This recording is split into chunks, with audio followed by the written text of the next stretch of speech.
message for the situation when I'm killed is very simple: not give up. Do me a favor, answer this one in Russian.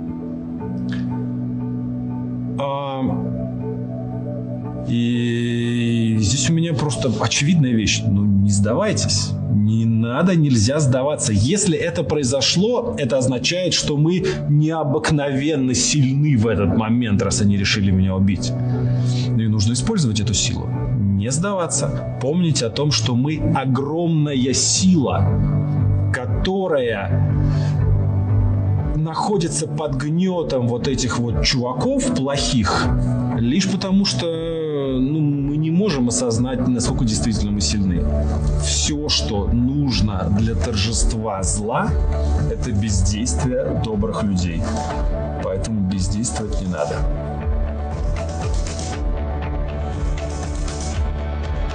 El mundo está consternado ante la noticia que se conoció este viernes de la muerte en extrañas circunstancias en prisión del opositor ruso Alexei Navalny.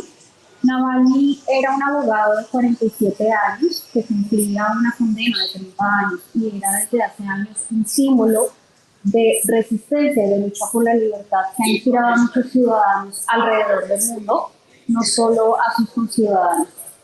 Los gobiernos de Europa y de Estados Unidos han responsabilizado a Vladimir Putin por la muerte de Navalny. También lo hicieron sus familiares, abogado y equipo. Nuestros invitados desde Lisboa y Ciudad de México comentarán la coyuntura rusa, las acciones recientes de Vladimir Putin transcurridos 2 años de su invasión a Ucrania y los confusos eventos que rodean la muerte del opositor ruso, así como las consecuencias internas que estos eventos tendrán sobre el país y los efectos y respuestas que veremos y que estamos viendo a nivel internacional. Quiero saludar en Lisboa a Karel Geroy, es representante de UNICEF en Rusia y en países de Asia, África y las Américas. Karel, buenas tardes, muchas gracias por recibirnos. Buenas tardes, Clara. Un gran placer volver a verte, lamentablemente para tratar temas muy difíciles como tienen que ver en relación con los eventos recientes y bueno, no tan recientes que están teniendo lugar en Rusia. Quiero darte paso, Karel, para que comentemos un poco lo que has visto en relación con la coyuntura rusa. Habíamos hecho un programa durante la pandemia hablando de Rusia y bueno, de los desafíos que suponía la permanencia de Vladimir Putin en el poder y también de lo que había sido su permanencia en el poder durante 20 años. Quiero preguntarte cómo has visto la coyuntura del país y bueno, todo esto enmarcado en un tema muy difícil y muy doloroso como ha sido la invasión a Ucrania, que justamente en los próximos días cumplirá 2 años. Bueno, antes de todo quiero dejar muy claro que a mí me gusta mucho Rusia, me gusta mucho el pueblo ruso. Yo viví entre 2004 y 2008 en Rusia y tengo mucho aprecio por este país, por su cultura, su música y todo. Y todo eso me toca profundamente, o sea, me da mucha pena lo que está pasando. Rusia viene viviendo tiempos complejos. La invasión de Ucrania en febrero de 2022 complicó aún más el contexto. Es un contexto que muy complejo. Hay que acordar que en 89 hubo un acuerdo verbal entre el secretario de Estado Baker y Gorbachev de que al caer la Unión Soviética, al desmoronarse, que los países del Pacto de Varsovia no serían tomados por la OTAN, con excepción de Alemania Oriental. Esto fue un acuerdo tácito verbal, jamás fue digamos, puesto en letra, ¿no? Y infelizmente la OTAN avanzó rápidamente en 2 o 3 etapas distintas sobre todos los países del ex Pacto de Varsovia. Esto irritó muchísimo al gobierno y a Putin especialmente, y cuando llega la cuestión de Ucrania, ya para ellos esto era el límite. Esto no justifica la terrible invasión que Rusia hizo a Ucrania, pero la explica. Entonces la cosa viene complicándose hace mucho tiempo. La cuestión de Navalny, eso también es histórico. O sea, desde 2006, yo vivía todavía en Rusia. La periodista Ana Politkovskaya, que era muy militante contra las acciones del Estado ruso en Chechenia, particularmente, ella murió. Y después de ella hubo aproximadamente unos 8 casos adicionales, si incluimos a Navalny, que fue ahora hace poco. Entonces, no es una cosa nueva, es un contexto que ya viene ocurriendo. No podemos, obviamente, sin las informaciones adicionales, a decir A, B o acusar o lo que sea, pero hay muchísimas preguntas que necesitan respuestas, e incluso en este caso. Navalny, como decía Clara, es un abogado de 47 años, por tanto muy joven. Él venía ya desde hace tiempo protestando primero contra lo que él creía eran elecciones fraudadas en el Duma, en el Parlamento ruso. Él viene protestando contra eso hace bastante tiempo, incluso en 2020, cuando se cambió la constitución y se extendió la posibilidad de Putin reelegirse hasta 2036.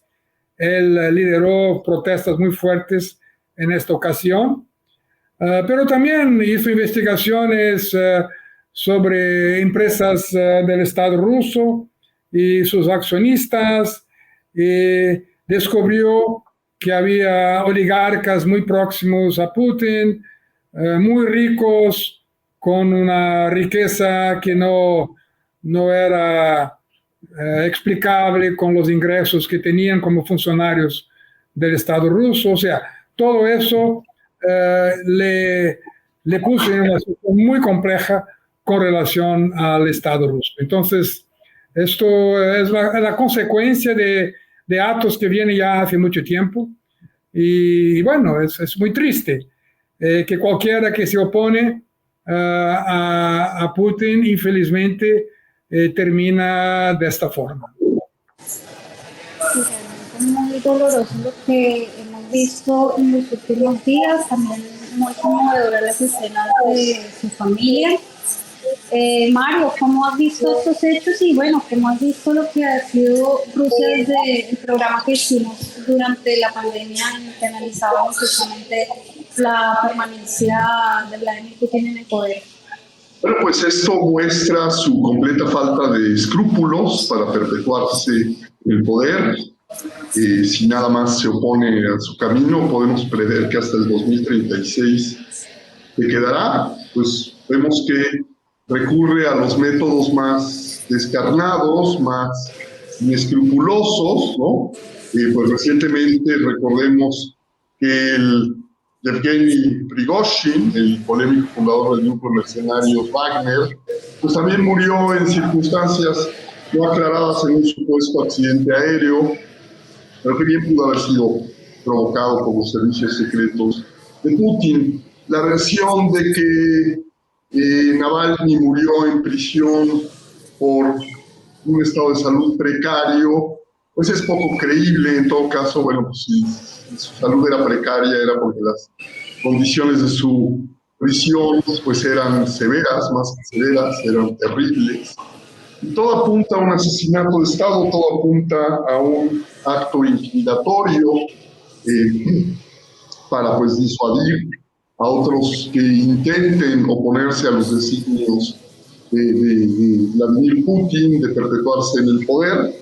Bueno, el hecho nato es que la oposición rusa se queda sin un liderazgo viable, se queda sin un proyecto político alternativo, ¿no? A menos de que, bueno, emerja un liderazgo. Hemos visto, bueno, pues internamente esto provocó manifestaciones de descontento y homenajes espontáneos a Navalny en Moscú, en San Petersburgo, en Ekaterimburgo, otras ciudades rusas, pero que fueron rápida y violentamente reprimidas por las fuerzas policíacas del Estado ruso.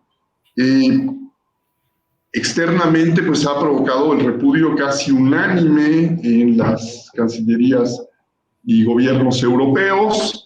Yo espero que esto mande un mensaje a América Latina, que en América Latina deje de permear esta imagen distorsionada de Rusia como supuesta heredera de la Unión Soviética, bueno, como si la Unión Soviética hubiera sido un modelo de progresismo, que no lo fue, desde luego, pero pues que esta cleptocracia, de capitalismo de amigos, esta tiranía que ha impuesto Putin por ya casi un cuarto de siglo, pues deje de ser vista como un modelo alternativo a la democracia liberal.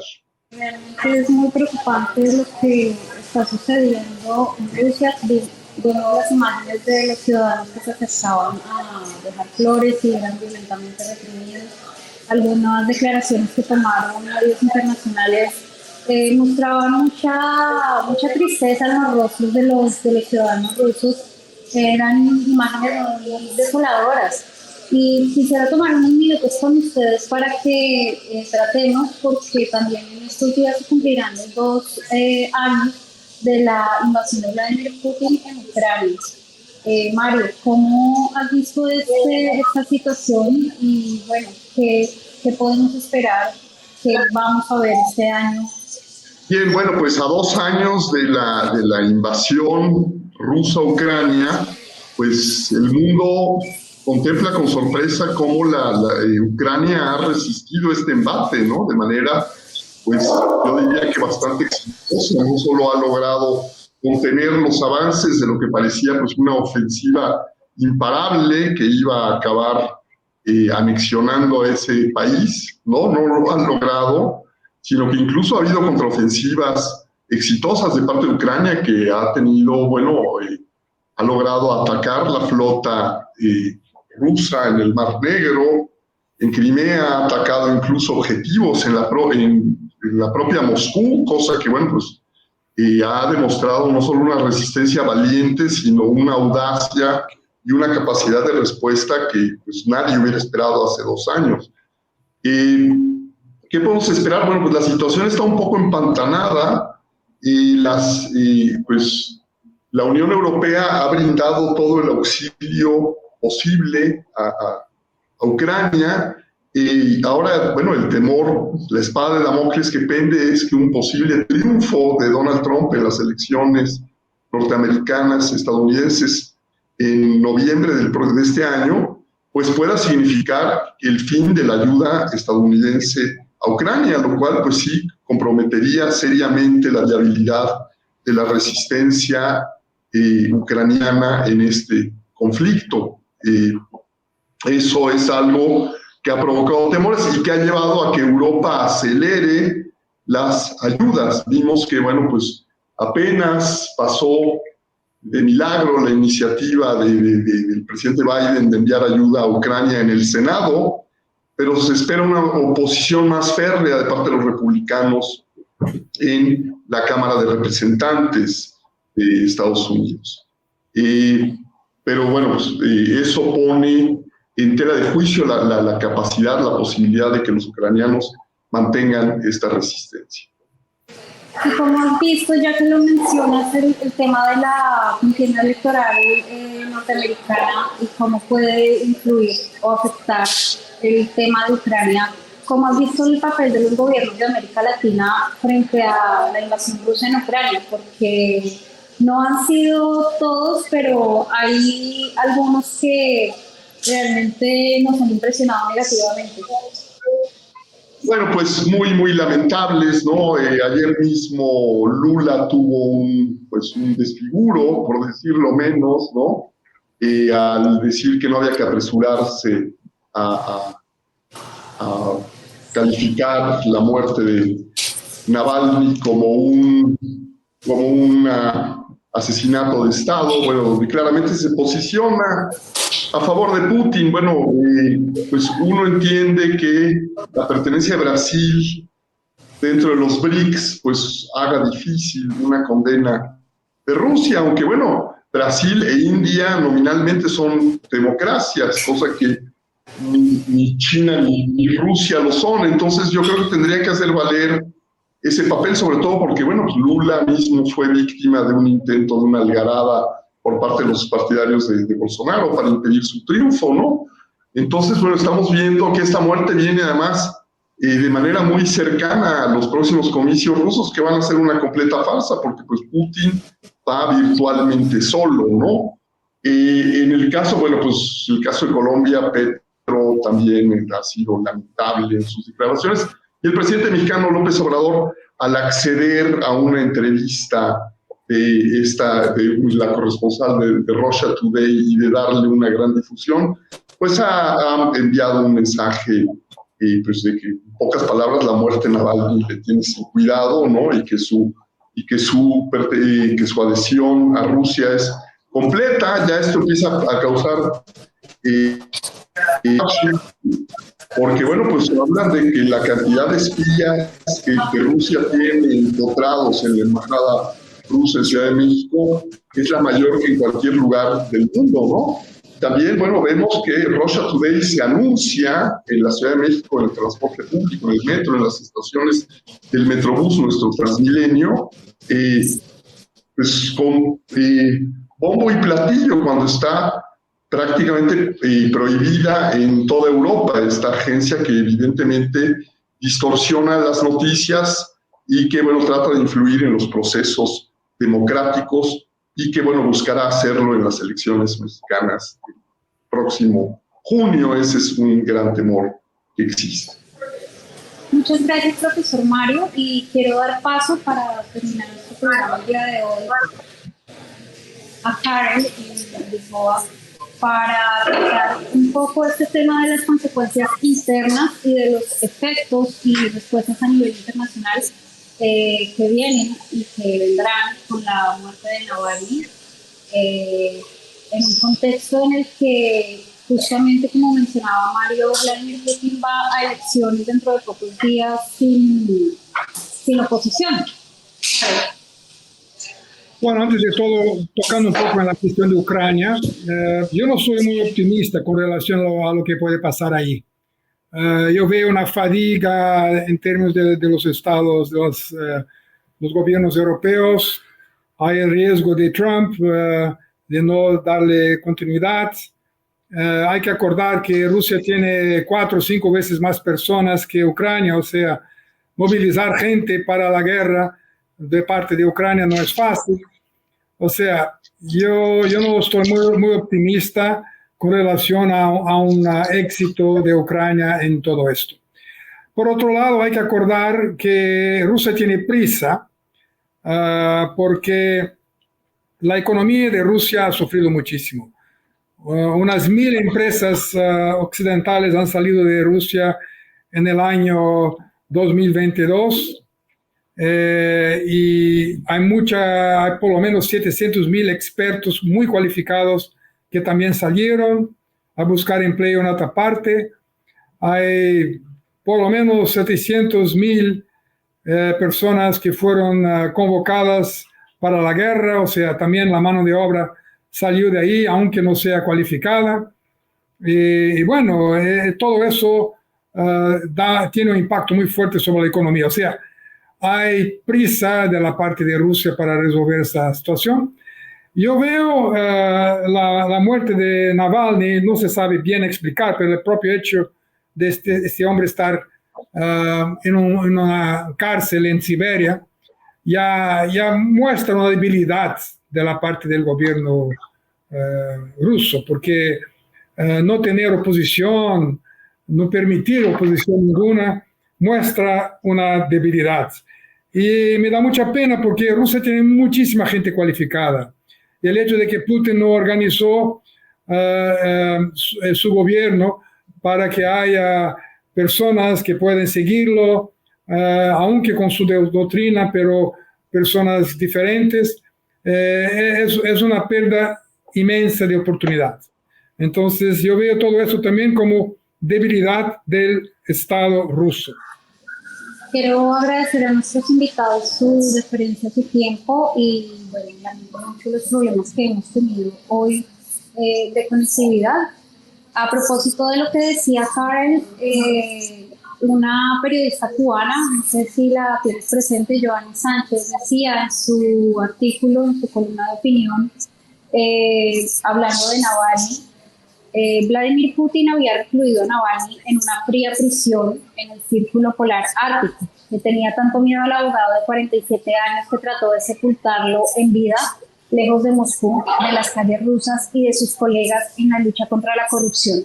Los autócratas son así, pueden firmar el traslado de un contrincante político hacia el calabozo más apartado antes que medirse con él en las urnas. A los cobardes se les conoce por sus acciones y el inquilino del Kremlin es eso, un miedoso con poder. A ustedes gracias por acompañarnos y bueno, nos vemos en una próxima edición de Conversaciones. Gracias. Muchas gracias, Clara.